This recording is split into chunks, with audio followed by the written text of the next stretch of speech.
Welcome back to the class. ये आपका grammar portion start कर रही हूँ। इस ग्रामर के लिए आपको एक नया ग्रामर नोटबुक बनानी है, उसके अंदर सभी ग्रामर पोर्शन करना है। तो अभी हम फर्स्ट टॉपिक स्टार्ट कर रहे हैं, टेंस। टेंस देखिए कितने प्रकार के होते हैं, 3 टाइप्स के होते हैं tense: present tense, past tense और फ्यूचर टेंस। और हर टेंस कितने टाइप्स का होता है? 4 टाइप्स का है। For example, present indefinite, present continuous, present perfect और प्रेजेंट परफेक्ट कंटिन्यूअस। सबसे पहले हम स्टार्ट कर रहे हैं प्रेजेंट। प्रेजेंट इंडेफिनिट, इसमें क्या होता है? वाक्य के अंत में ता है, ती है, ते है, ती है आदि शब्द आते हैं। यानी अगर जब आप हिंदी ट्रांसलेट करेंगे किसी सेंटेंस की, अगर उसके अंत में ता है, ते है, ती है आदि शब्द आ रहे हैं, तो हमेशा सेंटेंस किस में फिल किया जाएगा? प्रेजेंट इंडेफिनिट में किया जाएगा।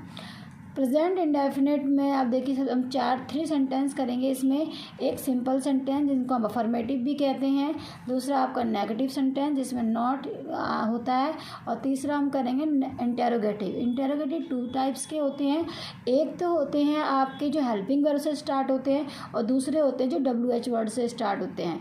हेल्पिंग वर्ब से स्टार्ट वाले की हिंदी हमेशा क्या से स्टार्ट होती है, और उसका आंसर हमेशा यस या नो में ही दिया जाता है।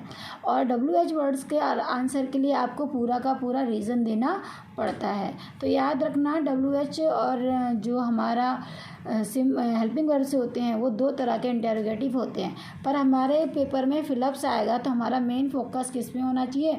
वर्ब पर और हेल्पिंग वर्ब पे होना चाहिए। सिंपल सेंटेंसेस देखिए, यानी अफर्मेटिव सेंटेंसेस में क्या होता है? सबसे पहले होता है सब्जेक्ट। वर्ब की फर्स्ट फॉर्म में एस या ES लगाते हैं, ऑब्जेक्ट होगा, फिर अदर होगा। नेगेटिव में आपका 2 आपकी हेल्पिंग वर्ब आती है, डू और डज। तो subject do does plus not plus verb की first form plus object plus other आता है। यहाँ पे डूडस बता रखे हैं। जो डू है I, we, you, दे और प्लूरल। प्लूरल मतलब 2 या 2 से जो ज़्यादा नाम वगैरह आते हैं, या कुछ भी ज़्यादा है, 1 से ज़्यादा है, तो उन सब के साथ डू लगता है। और डज है वो सिंगुलर के साथ यूज़ किया था। सिंगुलर नेम हो सकता है, सिंगुलर थिंग्स हो सकती है, व्हाटएवर जो भी है, ही, शी, इट, इन सब के साथ भी आता है। फिर है आपका इंटेरोगेटिव सेंटेंसेस। इंटेरोगेटिव सेंटेंसेस में क्या है आपके? इसमें 2 तरह के बताया था, इंटेरोगेटिव 1 और इंटेरोगेटिव टाइप 2 होती है। ये एक हेल्पिंग वर्ब, यानी हमेशा एक क्या से होते हैं, हेल्पिंग वर्ब, फिर सब्जेक्ट आएगा। नॉट आपका हो भी सकता है, नहीं भी हो सकता है, इसलिए इसको ब्रैकेट में रखा गया है। वर्ब की first form plus object plus other plus question mark. Interrogative type 2 में क्या होगा? बस हेल्पिंग वर्ब के आगे WH वर्ड्स आ जाते हैं। तो WH वर्ड्स, फिर डू डज, फिर सब्जेक्ट, फिर नॉट, फिर वर्ब की फर्स्ट फॉर्म, फिर ऑब्जेक्ट, फिर अदर। जैसे ये रूल तो आपका किस में आता है? जब हम हिंदी के सेंटेंस को इंग्लिश में बनाते हैं, पर हमारे एग्ज़ाम में क्या आता है? फिलअप करने के लिए आता है। तो हमारा मेन फोकस हेल्पिंग वर्ब और मेन वर्ब पे होना चाहिए, ध्यान रखना। बार बार मैं ये बात कह रही हूँ आपको। अब इसका यूज़ जैसे यूनिवर्सल ट्रूथ, यानी स्थायी कार्य, कोई जैसे हम दुनिया के किसी भी कोने में चले जाएं तो वो यूनिवर्सल ट्रूथ होगा। कोई ये नहीं कह सकता कि भाई नहीं हमारी कंट्री में ऐसा नहीं होता है। जैसे फॉर एग्जांपल अगर मैं कहूँ सूरज पूरब से निकलता है, तो हर कोई कहेगा हाँ भाई सूरज पूरब से ही निकलता है। या फिर अगर मैं कोई कहूँ कि भाई जो पृथ्वी, जो हमारी अर्थ है, वो सन का क्या है?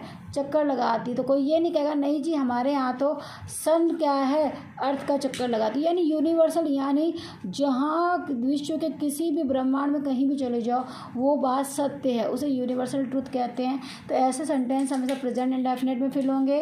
हैबिचुअल एक्शन हो, जो आपके हैबिट यानी जो आदतें होती हैं, वो सभी प्रेजेंट इंडेफिनिट में होती है।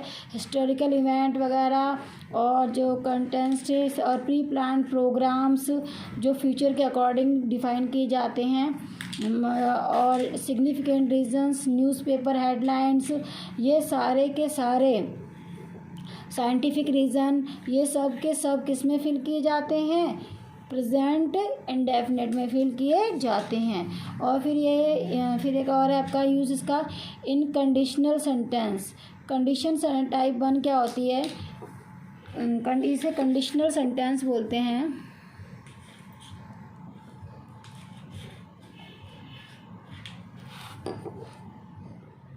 कंडीशनल सेंटेंसेस, ये टाइप 1 है आपका, कंडीशन टाइप 1 है ये क्या है, इसमें इफ़ यानी कोई भी कंडीशन दिखाएगी, इफ़ वेदर वट एवर, फिर प्रेजेंट इंडेफिनिट होगा, फ्यूचर इंडेफिनिट होगा, इंडेफिनिट।